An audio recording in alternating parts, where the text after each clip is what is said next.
We've had the 2025 R3 in Lunar White and Nebula Blue for 5 months. Let's talk about what we like, what we didn't like. I'm gonna kind of start off things that I didn't like. I'm 5'11", I'm getting elderly, and the riding posture was hard for me. That's just my old man problems. I don't think it's gonna affect probably most riders, or shorter riders, or newer, younger riders who are probably the target audience for this bike. My wife, for example, fits this bike perfect. It doesn't bother her back at all, works great. We had a couple ergonomic changes. The throttle was hard for my wife to turn, so we moved to a Yamaha R6 throttle tube. That was a really easy mod, and it made a big difference. Levers for either the clutch or the brake, those are another ergonomic thing that you can often find a pretty good improvement for. The clutch lever was a little too far for my wife, so we have something that we got on Amazon. This was not the standard design. There's a nice, really cheap brand of adjustable levers that I think you probably know what I'm talking about if you've ever looked for accessories. I hate them. This is a little bit higher quality. I still didn't put on the one on the brake side because, you know, if it's not broke, don't fix it. The tail section was hideous. That's not an ergonomic change, but it had to be fixed. We replaced that. The only other thing that I can consider a downside is the paint is maybe a little harder to maintain than regular paint, and apparently it's hard to get replacement panels. We did notice that my wife's jacket had a button that was creating some abrasion here. You'll notice parts shiny and parts not. I've got some PPF film on here. That's been protecting it. That's working fine.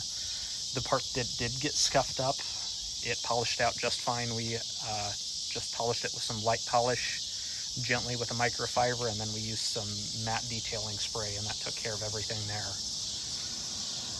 I think that covers everything I consider a downside. What I do really like about the bike is the size, the power level. The foot pegs are nice. They're in a good spot. The little kick out on the kickstand, that's something that I noticed that I really like, that I don't have on my current bike, that I kind of miss. There are some nice Yamaha aftermarket options, especially for this bike. There are some factory frame sliders that we got from Yamaha directly, and you can't really tell. This side has been dropped. We were on a back road and my wife dropped it, and this frame slider did the job saving it. It wasn't like a high-speed fall or anything, but that little nick right there is the only damage the bike really received. So, yay, good stuff. What do you think? Was it a good buy? Yes, I love it. So you rode both the 2025 and the 2024 that I had. What differences did you notice? This one is actually a little bit lower to the ground, so it's a little bit easier to reach if you're short like me. It also has a slipper clutch, and I really liked that feature. You actually noticed the slipper clutch?